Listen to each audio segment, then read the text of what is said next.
예수님에 대한 일반적인 견해는 그분이 갈릴리 출신의 배우지 못한 보잘것없는 인물이었다는 것이다. 그러나 신약 성경을 자세히 읽어보면 주님은 성경과 그 시대의 엄청난 양의 종교 문헌에 관하여 잘 알고 있는 학자였다는 것을 알 수 있다. 그러나 위에서 언급한 일반적인 오해가 생긴 것은 부분적으로는 나사렛과 갈릴리를 폄하하는 다음과 같은 표현들에 기인한다.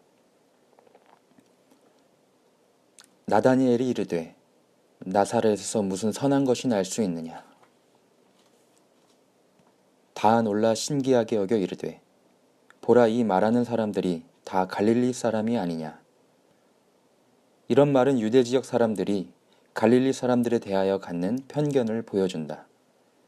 일부 유대 사람들은 자기들이 교양 있고 국제적인 사람이라 생각했기 때문이다. 그런 사람들에게 갈릴리 사람들은 거칠고 촌스러운 억양으로 말하는 시골 사람들일 뿐이었다. 그러나 사실은 이것과 정반대다. 갈릴리 사람들이 오히려 외부 세계에 더 많이 노출되고 있었고, 반면 그 땅에서 더 안쪽에 거주하던 유대 사람들은 다른 나라들과의 접촉에서 부분적으로 격리되어 있었다. 또 갈릴리는 더 도시적이고 발달된 마을들이 많이 있었지만 유대 지역은 일반적으로 더 시골스러웠다. 유대 사람들이 갈릴리 사람들을 업신여겼기 때문에 예수님을 배우지 못한 사람이라고 생각했을 것이다. 그들의 이런 편견은 요한복음 7장 15절에 잘 기록되어 있다. 유대 사람들이 놀랍게 여겨 이르되 이 사람은 배우지 아니하였거늘 어떻게 그를 아느냐 하니.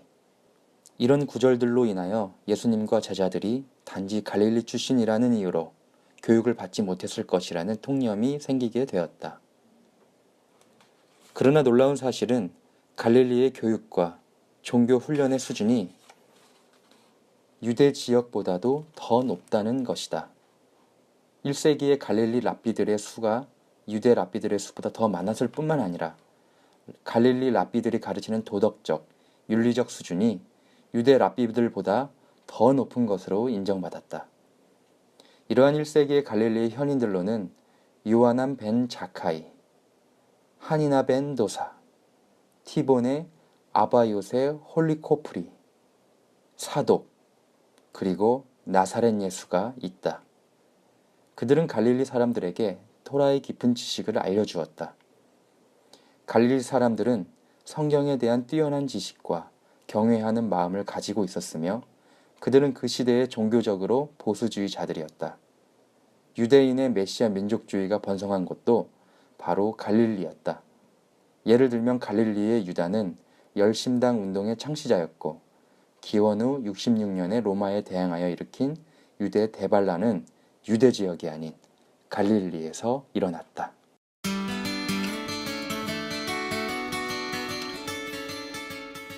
신약 성경은 예수님이 태어나신 후부터 12살 때 성전에 나타나실 때까지, 그리고 그때부터 30세의 공생애를 시작하실 때까지 예수님의 삶에 대한 언급이 거의 없다.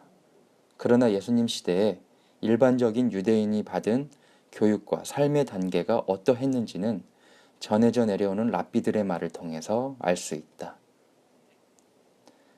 5살에는 성문 토라를 공부하고 10살에는 미시나를 공부하고 13살에는 계명에 복종하며 종교적 성인식을 치르고 15살에는 탈무드를 공부하고 18살에는 결혼을 하고 20살에는 생계를 위하여 일을 하며 30살에는 힘이 최고조에 이르고. 이런 말이 언제부터 전해졌는지는 확실하지 않지만 아마 예수님의 시대에서 100년 정도 지난 후에 나왔을 것이다. 랍비들의 글 중에는 자녀 교육의 중요성과 예수님의 유년기의 삶에 대한 실마리들을 제공하는 구절들이 많이 있다. 분명한 것은 유대인의 사회에서 교육을 매우 중요시했다는 것이다.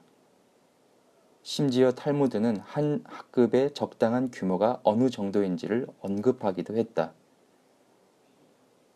보통 1세기 회당은 아이들과 성인들이 토라와 구전 문학을 공부할 수 있는 베트 세페르와 베트 미드라시를 자체적으로 가지고 있었다. 정규 교육은 대부분의 아이들이 일하기 시작하는 12살이나 13살 때에 끝났다. 재능이 있고 더 공부하기 원하는 학생들은 베트 미드라시에서 학업을 이어갈 수 있었다. 그들은 거기서 여가 시간에 공부하는 어른들과 함께 공부했다. 그리고 베트 미드라시에서 가장 뛰어난 몇 명의 학생들은 집을 떠나 유명한 랍비와 함께 공부할 수 있었다. 그들은 가족의 격려를 받고 간혹 가족의 지원을 받는 경우도 있었다. 이 시기에 대부분의 아이들은 집에서 농사일을 도왔기 때문에 오직 장래가 유망한 학생들만 계속해서 공부할 것을 권유받았다. 회당이 예배 장소이기 때문에 학교보다 더 중요하거나 더 신성한 곳이라고 생각할 수도 있지만 실제로는 그렇지 않다. 오늘날까지 베트 미드라시는 회당보다 중요한 곳으로 간주된다. 이것은 유대교에서 예배보다 교육을 더 중요시해서가 아니라 그들이 교육과 예배를 구별하지 않기 때문이다. 사실 유대교는 토라를 공부하는 것을 가장 높은 예배의 형태 가운데 하나로 여겨왔다.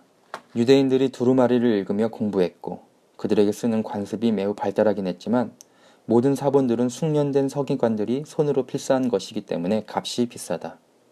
그래서 두루마리는 진귀한 물건에 속했다. 아마도 예수님 시대의 모든 유대인 가정에는 약 20개의 성경 두루마리 중에 최소한 1개 이상의 두루마리가 있었을 것이다. 그렇지만 이 두루마리 모두 쉽게 접할 수 있는 사람은 소수에 불과했다. 그래서 그들은 그 많은 내용을 외우는 방식으로 공부했다. 랍비들도 배운 내용을 반복하는 것을 강조했다. 자기를 배운 것을 100번 반복하는 사람은 그것을 101번 반복하는 사람을 이길 수 없다.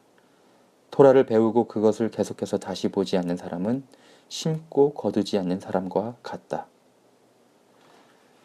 학생들이 배운 내용을 암기하는 데 도움을 주기 위하여 많은 방법들이 사용되었다.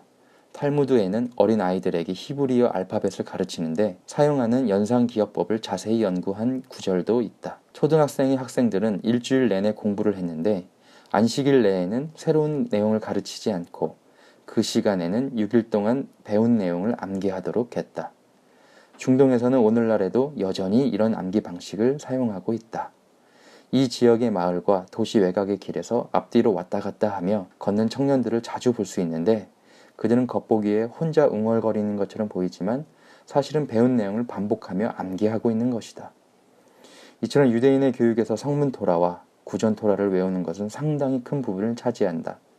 그들은 대부분 성경과 구전 토라의 많은 부분을 열심히 외우려고 노력했다. 그래서 2차 성전 시대에는 길거리에서 성경을 모르는 어린이들을 거의 찾아보기 힘들었을 것이다. 제롬은 베들레헴에서 살면서 성경을 라틴어로 번역하기 위하여 그 지역에 사는 유대인에게서 히브리어를 배웠다. 그는 이렇게 말했다.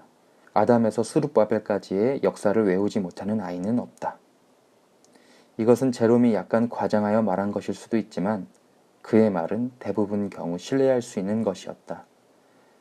위에 소개한 것과 같은 유대인들의 자료를 읽어보면 예수께서 어떤 유년기와 청소년기를 보내셨을지에 대하여 상당히 정확한 그림을 그릴 수 있다.